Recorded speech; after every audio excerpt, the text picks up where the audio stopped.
Buenos días a todos nuestros amables seguidores. Hoy en este nuevo encuentro, en el primer ciclo de conferencias sobre educación inclusiva que ha producido para ustedes la Subdirección de Gestión Educativa del Instituto Nacional para Sordos. Nuestro tema de hoy va a estar direccionado en dos partes. Vamos a hacer dos encuentros relativos al tema de educación inclusiva para la población sorda. Hoy vamos a tener unos testimonios de diferentes experiencias que han marcado la historia de la educación de los sordos como base, como referente, como contexto, para poder después asociar la teoría y hacer unas reflexiones mucho más puntuales a raíz de la teoría, de la política y de las experiencias que vienen circulando nacional e internacionalmente, particularmente en el caso específico de la población sorda, con relación a esta postura o a este enfoque de la inclusión educativa. Como vamos a tener estos dos momentos, hoy, este día, vamos a estar acompañándoles alrededor de una hora con este tipo de experiencias. La idea es que con esta experiencia ustedes puedan llevarse unas preguntas y unas reflexiones que podamos debatir el próximo jueves 24 de julio a las 9 de la mañana. Entonces vamos a hacer este par de encuentros para que ustedes puedan agendar sus tiempos y en el próximo encuentro poder reflexionar y poder tener este tipo de intercambios. La idea es que a partir de la experiencia que hoy nos compartan dos de las personas sordas, funcionarios del Instituto Nacional para Sordos, con base en su experiencia educativa en el marco de la inclusión, ustedes puedan generar las preguntas, las inquietudes, los temas frente a los cuales desearían que profundizáramos y que les son en este momento críticos o de preocupación o de inquietud frente al proceso de inclusión de la población sorda, para nosotros así poderlos articular en la reflexión que vamos a desarrollar el próximo jueves. Estas inquietudes las pueden enviar a contacto@insor.gov.co. Allí estaremos atentos a ellos para poderlas recepcionar y articular en este proceso de reflexión tan complejo que significa la educación inclusiva para las personas sordas. Entonces, en este momento los dejamos con el profesor Hugo López y el profesor Boris Pérez, ambos licenciados en educación de personas sordas que han tenido una amplia experiencia, no solamente desde su experiencia de vida como estudiantes sordos, sino luego reflexionando en el campo de la educación como maestros de la educación de los sordos y asesores a nivel nacional en todo este tema de la educación pertinente y de calidad para personas sordas. Los dejamos con ellos y al final haremos un pequeño cierre y conclusiones sobre esta experiencia.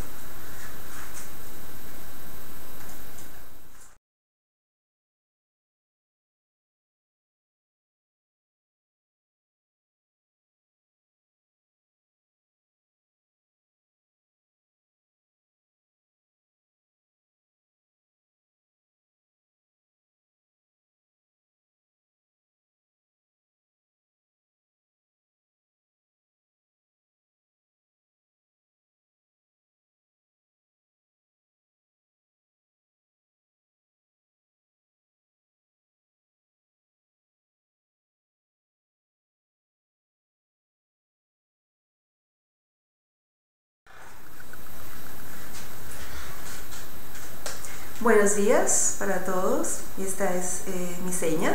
Mi nombre es Boris Pérez, yo trabajo en el Instituto Nacional para Sordos. Buenos días, esta es mi seña. Mi nombre es Hugo López, yo soy profesional de investigación también del Instituto Nacional para Sordos.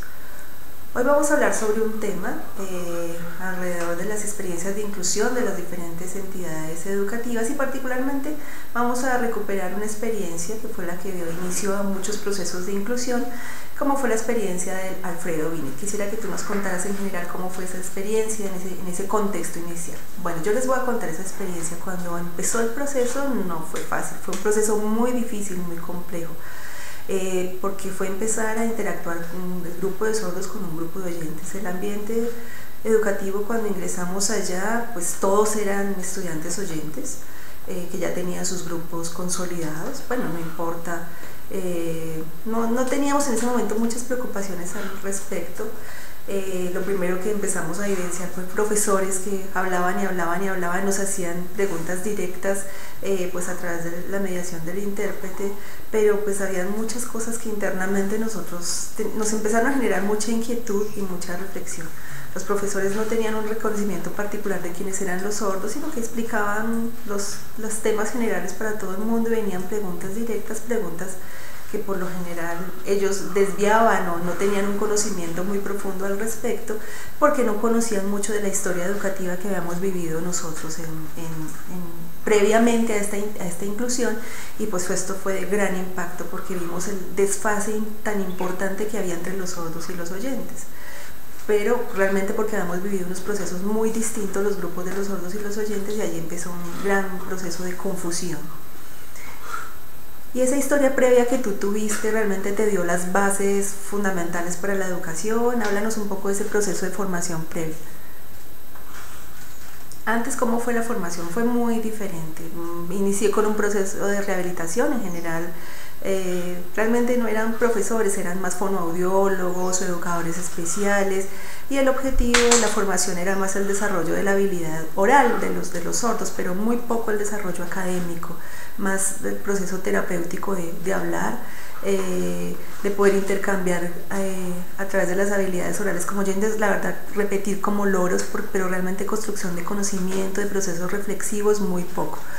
Después se dio la experiencia en el colegio, y en los colegios pues básicamente los currículos eran pues currículos donde por ejemplo los temas complejos para los sordos pues realmente se recortaban o se quitaban, no se promovía este tipo de habilidades para los sordos, sino que se quitaba y se dejaba un currículo muy resumido, ese era el proceso que hacían los profesores con nosotros. Uno creía que esa formación le estaba dando las bases, uno se sentía en ese momento satisfecho, creía que ese era el conocimiento suficiente, pero realmente la exigencia del mundo era otra. Se dio en diferentes niveles, pero realmente cuando empezó el proceso de adaptación con los oyentes, pues fue un salto enorme porque no teníamos esas bases suficientes, es decir, había un vacío en el proceso que no habíamos cursado, porque pues obviamente veníamos de experiencias muy distintas. Es muy interesante lo que nos cuenta, por ejemplo, que en la primaria básicamente eran procesos de rehabilitación oral, pero los profesores tenían algún tipo de compromiso, de apoyo, de reconocimiento con la situación de ustedes los sordos. Bueno, puedo hablar de dos momentos. Proceso de formación terapéutico, realmente en ese momento el enfoque no era para el desarrollo académico, para la promoción en la educación, y pues no había un reconocimiento de las particularidades del sordo. Cuando ya entramos al colegio de oyentes, empezamos a pensar quién sabía lengua de señas, cuáles eran los reglamentos, la reglamentación, o sea, en ese momento no había un nivel profesional para poder acompañar este proceso de los sordos. Nosotros no continúen su proceso educativo, pero pues bueno, creíamos que de alguna manera contábamos con los elementos para ello. Cuando entramos en ese primer ambiente, el coordinador, el rector, los diferentes pedagogos, empezaron a preguntarse ¿quién es esa figura que está ahí? ¿Quién es ese intérprete? Era la primera vez que se tenía esa experiencia como en el contexto educativo, no se sabía mucho de eso. Los profesores llegaban y empezaban a preguntar ¿y quiénes son esos? ¿Quiénes son los sordos? ¿Por qué están aquí? Es imposible que puedan aprender. Porque la representación social obviamente que ellos tenían de nosotros y del intérprete pues no era la adecuada, era la primera vez que se tenía esa experiencia de inclusión del intérprete en el contexto educativo. En Colombia no había ningún tipo de experiencia con eso, no había ningún tipo de reglamentación política, ni experiencia frente al trabajo. En Latinoamérica tampoco había experiencias, fue la primera vez que tuvimos esa experiencia, allí fue el origen de este proceso, la experiencia que tuvimos nosotros como grupo, y pues obviamente no conocíamos nada al respecto. El concepto también ha cambiado, se ha transformado. Antes la teoría hablaba de integración con intérprete, ahora se está hablando de inclusión, y pues éramos allí integrados en este contexto, pero realmente no teníamos unos criterios, unos principios para saber cómo se hacía ese proceso. Entonces pues sentarse frente al intérprete era a veces un asunto que daba como pena. No entendíamos mucho de la identidad, de la autoestima, de ese reconocimiento. Uno progresivamente fue conociendo como este rol, fue entendiendo estos procesos y fortaleciendo esa identidad pero pues uno escuchaba que el ritmo de los sordos iba mucho más rápido, nosotros íbamos mucho más lento. Por ejemplo, los oyentes copiaban muy rápido en el tablero, nosotros teníamos que focalizar la mirada, intérprete, tablero, el profesor, después pedir prestados los apuntes. Era como todo el tiempo una vida tratando de complementar, cazar información para complementar lo que estaba ocurriendo en el contexto, desde muchos focos de información: el tablero, el profesor, el compañero, el intérprete. Pero realmente lo que pasaba era un vacío total de comprensión, no entendíamos mucho de lo que estaba ocurriendo allí. El coordinador y el director antes, pues cuando se pensó, esto fue gracias realmente a una búsqueda que se hizo de dónde podíamos continuar nuestros estudios. Nosotros estudiábamos en el ICAL, y allí por un asunto administrativo no se pudo continuar el proceso educativo, y los padres, el conjunto de padres, empezó a buscar qué puertas se abrían para poder culminar el bachillerato, y fue el colegio el que permitió como la apertura para poder dar esa continuidad. Se habló si teníamos que si podíamos cumplir con las capacidades y las competencias para cumplir el currículo, se podía continuar, pero que si no, pues obviamente el proceso tocaba detenerlo. Los papás pagaban el intérprete, hacían reuniones para poder organizarse y poder mejorar. Realmente el apoyo de los papás fue muy importante en ese proceso, y pues la apertura del colegio. Pero pues empezando fue un proceso muy pesado de cómo integrarnos a ese espacio. Era diferente el entorno social. De pronto nos integrábamos un poco en lo social y un poco en lo deportivo, pero realmente en otros escenarios era muy poco el espacio de interacción. Cuando tú veías que el intérprete pasaba la información del profesor frente a su perfil, su trabajo, ¿tú cómo te sentías? ¿Cómo viviste esa experiencia? Bueno, el concepto realmente de intérprete, del servicio de interpretación de una persona que habla y hace el tránsito de la información a otra lengua, pues en ese momento era muy incipiente, fue la primera experiencia y no era del todo pertinente. El profesor hablaba, el intérprete pasaba la información. Pues digamos que la formación profesional de él era antropólogo, había estudiado antropología, tenía algunas bases en formación pedagógica y experiencia con la comunidad sorda. Había estado participando en diferentes organizaciones de sordos, en intercambios con ellos, y obviamente era muy competente en la lengua de señas.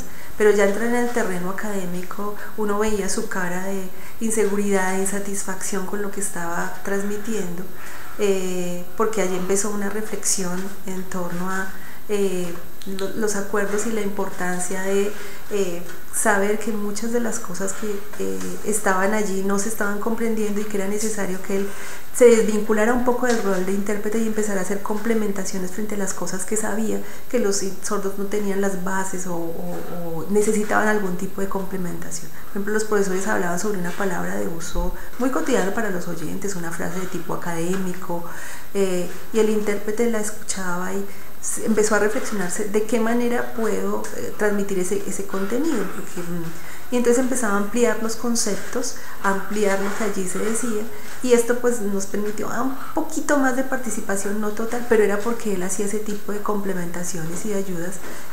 Fue Fernando Martínez, un profesional muy importante que nos acompañó en ese momento, pero le tocaba hacer ese doble rol de manera permanente en el ejercicio de la interpretación, no en una conmiseración de los sordos, no pobrecitos, no entienden, sino en el reconocimiento de cómo estaban nuestras bases académicas y saber que no podíamos comprender en ese momento todo ese tipo de información. ¿Y cómo hacían para entonces alcanzar las metas en ese proceso académico del salón? Las clases, las exigencias, ¿se necesitó algún tipo de apoyo?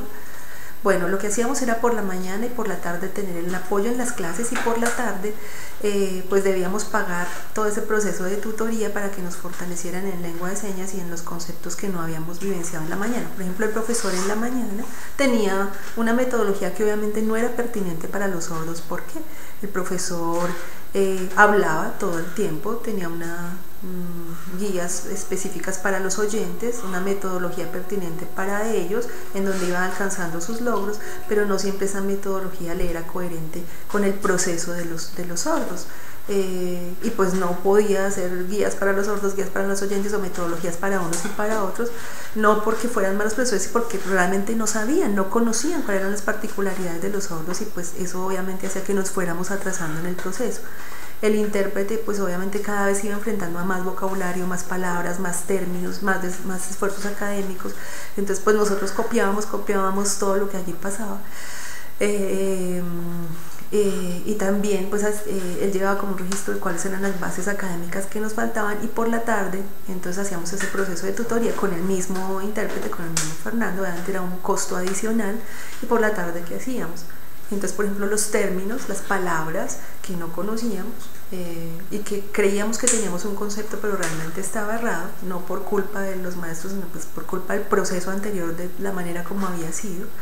Entonces empezábamos a hacer búsquedas conceptuales en diccionario, las raíces de los términos, de las palabras, porque pues esto era muy agotador, tener un proceso de deletreo, y entonces empezamos también en conjunto a crear unas señas que nos facilitaran ese proceso de una manera mucho más ágil para no estar deletreando, y pues complementario a eso miramos qué bases estaban detrás de ese concepto o de ese trabajo pedagógico, y pues él nos formaba en eso.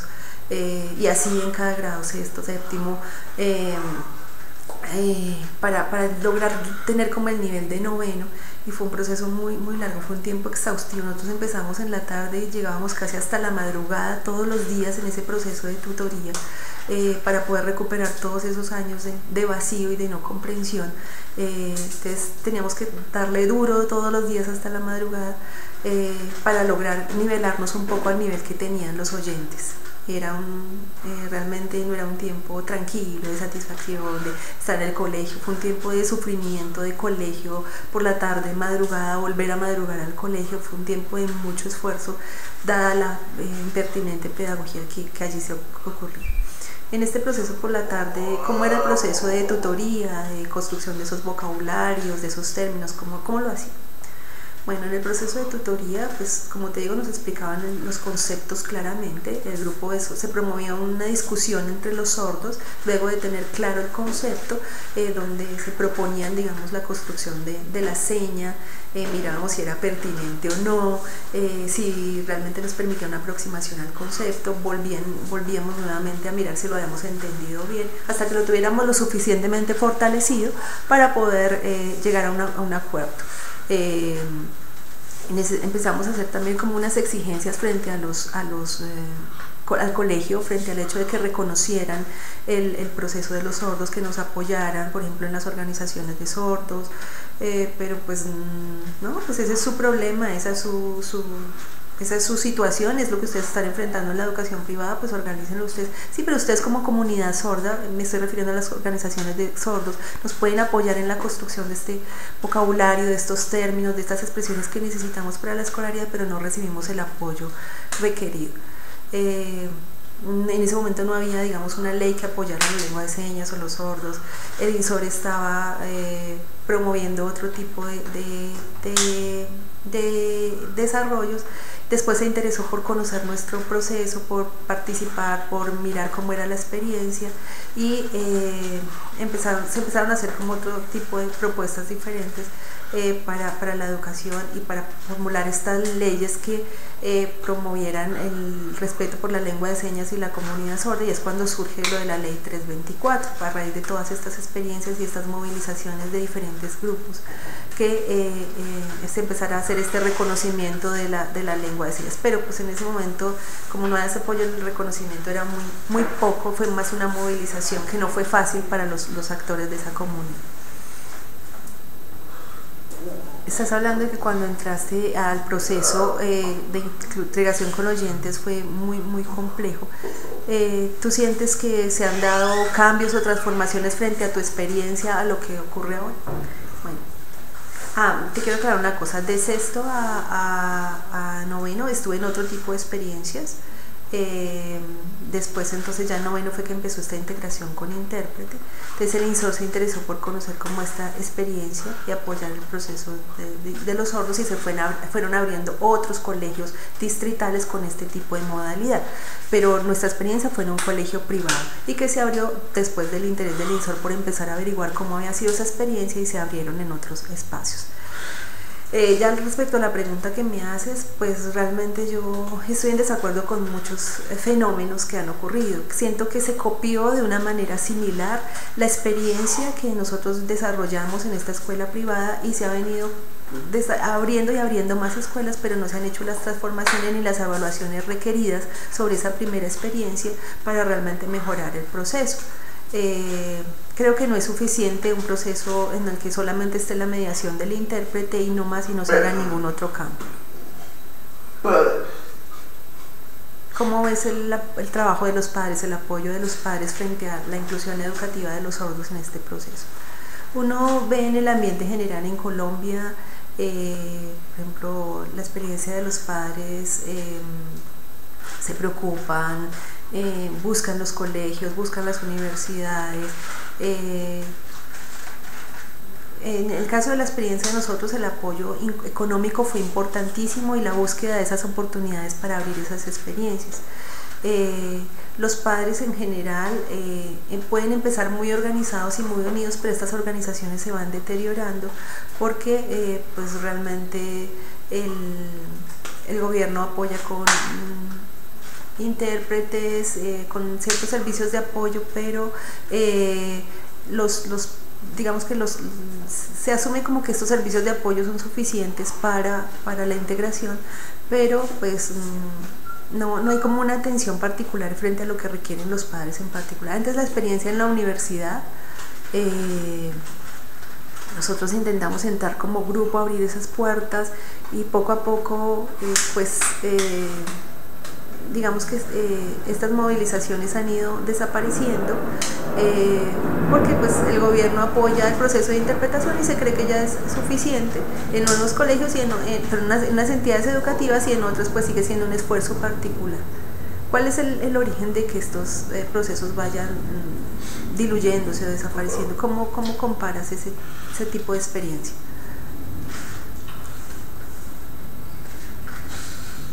Voy a mirar el proceso de una manera como transversal.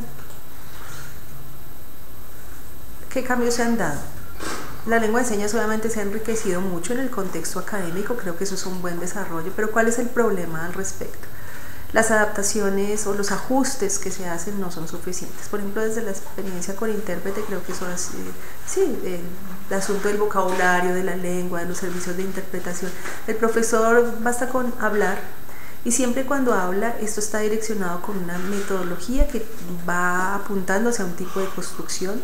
Esa lengua está en relación con la cultura del oyente, pero realmente conocen muy poco de los sordos, de cuáles son las metodologías pertinentes para los sordos, y se cree que solamente la mediación del intérprete garantiza ese paso, pero realmente a nivel de profundidad se está dando una información muy general, y pues realmente los sordos copian o les llega una información muy parcial del asunto, pero no están en un proceso similar con los oyentes. Si, por ejemplo, no hay servicio de interpretación, sino realmente la pedagogía está mediada directamente en la lengua del estudiante, yo como maestro puedo estarme dando cuenta realmente de qué comprensión y qué direccionamiento le voy haciendo al estudiante, porque estoy haciendo la vinculación directamente con él. Me estoy dando cuenta de una manera directa de cómo va su desarrollo de conocimiento, que cuando lo hago con una mediación. También el asunto de la experiencia visual. Los oyentes usan básicamente el tablero o la explicación oral del maestro, pero los sordos necesitan de la experiencia visual para la construcción del conocimiento, es decir, experiencias que permitan capturar esas relaciones a nivel visual y de esa manera poder hacer sus construcciones cognitivas. Entonces son ellos mismos los que tienen que ir haciendo esta organización espacial y visual de los conocimientos, ir adaptándolos con base en lo que van recibiendo y con las experiencias previas para ir logrando esos desarrollos, pero los currículos pues no tienen esa pertinencia para el caso de los sordos. Entonces se exige por igual a sordos y oyentes en las evaluaciones, en los procesos, pero realmente no se hacen estos ajustes, no que se exija menos, sino que se hagan las evaluaciones, los currículos, los planes de estudio, en coherencia y en conocimiento profundo de cómo es la situación de los sordos. Se cree que somos iguales y se da lo mismo para lo mismo, y seguimos eternamente con estas brechas de desfase entre sordos y oyentes imposibles de alcanzar al no tener metodologías pertinentes. Tampoco se reconoce la adquisición temprana de la lengua de señas como primer idioma de los estudiantes sordos. ¿Qué pasa? Los oyentes, su primer idioma es el español y lo vienen desarrollando desde bebés, y en la escuela lo que hacen es formalizar ese discurso académico, enriquecerlo frente a los procesos académicos. Con los sordos, ¿qué pasa? La lengua de señas siempre ha sido de manera tardía, restringida, pidiendo obteniendo recortes de la información de la televisión, del ambiente, a través de lo que cada uno tenga las posibilidades de mediar, pero realmente no ha tenido el mismo input de los oyentes. Entonces llegan en un desfase de desarrollo de primera lengua. ¿Por qué? Pues por esos entornos. Algunos que han tenido lengua de señas, pero tienen experiencias culturales distintas, ahí hay un desfase lingüístico importante que no se tiene en cuenta, esa historia sociolingüística. Y mientras eso no cambie, pues obviamente las diferencias serán sustanciales. Hay leyes, hay reconocimientos, hay enriquecimiento de la lengua, eso es bueno, pero a nivel pedagógico y didáctico hace falta profundizar mucho en el tema. ¿Tú piensas que la inclusión, por ejemplo, con mediación de intérprete debe continuar? ¿O qué transformaciones harías? ¿Qué reflexiones haces a partir de esa experiencia? El servicio de interpretación obviamente es un apoyo muy importante para la mediación comunicativa de los sordos en el contexto educativo, pero realmente dentro del seno de la educación, en el núcleo pedagógico, yo creería que no es lo suficiente ni lo más pertinente. Y con esto no quiero criticar a los intérpretes ni al servicio de interpretación. Lo que creo es que es importante hacer un análisis profundo del entorno educativo, de la organización de la escuela. Por ejemplo, si estamos sordos y oyentes, ¿quién es el que tiene el manejo frente al direccionamiento de construcción de conocimiento? Siempre es el profesor es el que hace este direccionamiento. El intérprete tiene ese dominio para manejar esas estrategias de desarrollo académico, conocimiento. No, él es el responsable de recibir la información y transmitirla a los sordos.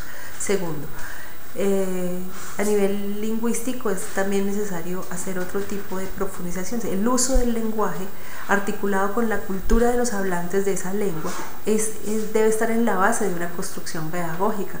Los intérpretes tienen ese dominio de esa relación lenguaje-cultura para la construcción de conocimiento. No, son diferentes roles, el del profesor y el del intérprete. Si yo tuviera esa responsabilidad en mis manos, yo como sordo, yo fortalecería mucho más los procesos de desarrollo bilingüe de los sordos,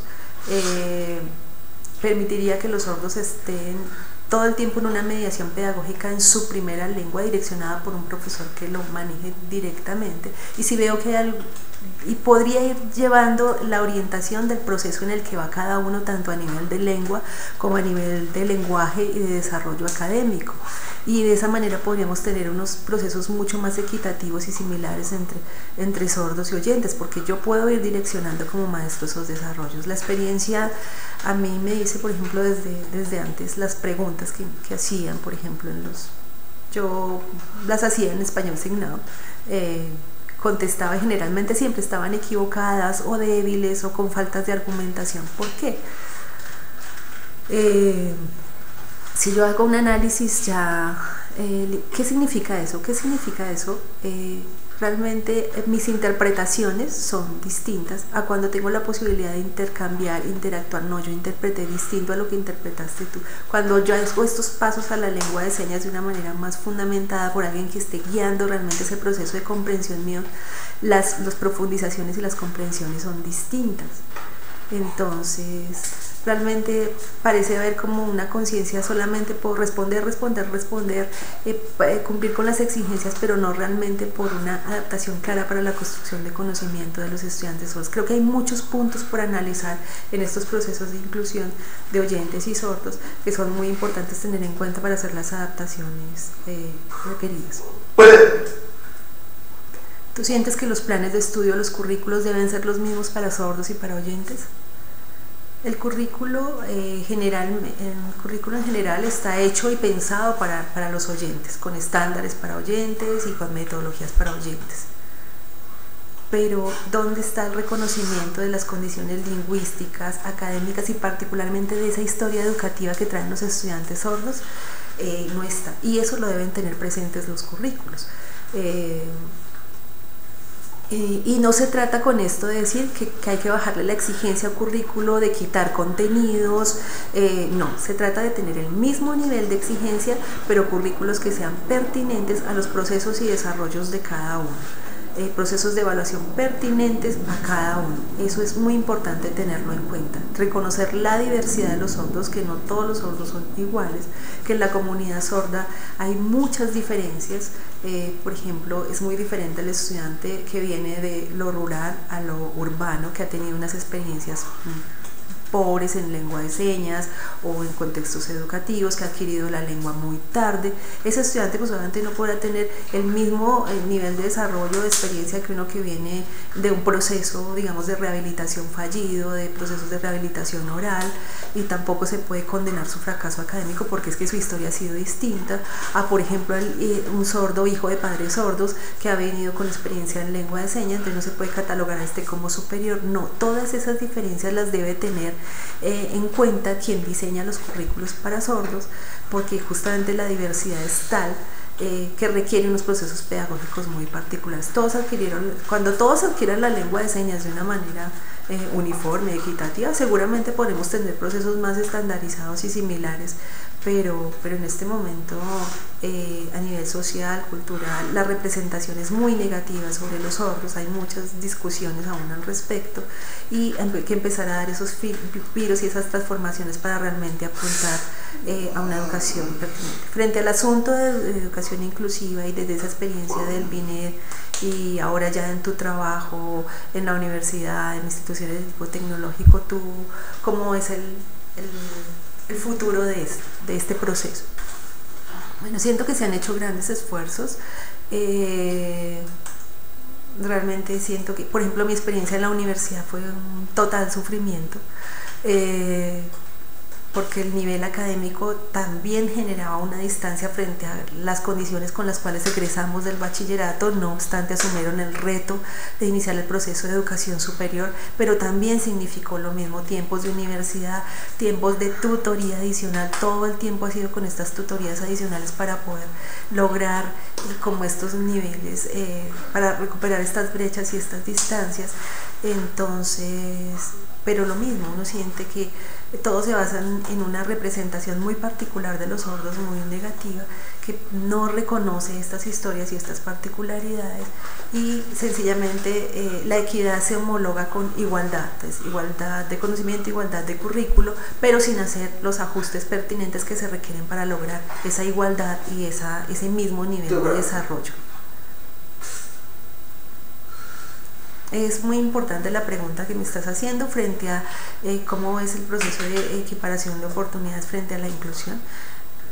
Yo desde mi experiencia yo veo, por ejemplo, la teoría general de inclusión me parece que es una teoría pertinente, interesante, que aporta a los sordos, pero la interpretación frente al concepto de inclusión y las formas como se aplica en profundidad realmente tienen muchas confusiones, porque la inclusión es un concepto muy profundo que tiene unos principios para la inclusión, principios donde se garantice una construcción de conocimiento, una arquitectura escolar pertinente, donde se hagan los ajustes para que los sordos puedan realmente entrar, pero realmente queda solamente con el ingreso y que pueden estar con los oyentes, pero realmente y obviamente tienen derecho al ingreso a la escuela, pero y los sordos tienen las capacidades para hacerlo, pero realmente se puede dar un ejercicio comunicativo y de intercambio social pertinente con los oyentes. Se analiza todo lo que no es pertinente para ese proceso de interacción social. No basta solo con estar sentado en un aula, todo el mundo participando, me refiero a los oyentes, pero donde cada uno va en procesos muy diferenciados entre sordos y oyentes. Por ejemplo, frente al conocimiento académico, los oyentes están capturando la información, están desarrollando sus procesos de construcción de conocimiento. ¿Los sordos van en el mismo proceso? No, están captando parcialmente la información, están tratando de hacer asociaciones con sus procesos previos, tratando de entender por qué los oyentes van a un nivel más rápido que los sordos, porque siempre tienen esta sensación de lentitud y de no ir al ritmo. Entonces, todos esos puntos hay que analizarlos claramente para buscar realmente qué significa el acceso a la escuela. ¿sí? No solamente basta con el acceso, también es importante mirar qué se requiere para la construcción de conocimiento, qué se requiere en el diseño de currículos, qué se requiere para realmente una interacción social efectiva dentro de la escuela. Eso es lo que yo llamaría inclusión. No solamente como el hecho de estar juntos, sino de analizar todo el tiempo qué es lo que se requiere en ese ambiente para que realmente sea inclusivo y entender realmente qué significa inclusión. Esta información que nos ha dado Hugo desde esta experiencia a nivel de lo teórico es muy importante para que el próximo jueves, en la reflexión que van a hacer Lili y Alejandro, ustedes puedan analizarla a la luz de la teoría. Yo quisiera decir en términos generales a todas las personas que empiezan a hacer esta reflexión sobre la educación de los sordos, sí, ya es suficiente con lo que tenemos. No, es importante primero empezar un reconocimiento de la comunidad sorda, entender claramente cuáles son las características de los sordos, de sus procesos de construcción de conocimiento, para después entonces analizar qué se necesita para esos desarrollos, cuáles son esas características comunicativas y cuáles son esos ajustes que debe hacer la escuela, para después ahí sí poder analizar y comparar realmente qué tan lejos o qué tan cerca estamos de esa propuesta de inclusión. Aquí en el Instituto Nacional para Sordos estamos en todo este proceso de reflexión frente a lo que hemos recogido de la experiencia nacional en estas experiencias de educación bilingüe, de integración con intérprete para la inclusión, y nuestro objetivo es compartir estas experiencias con ustedes. Muchas gracias a todos y muchas gracias a Hugo.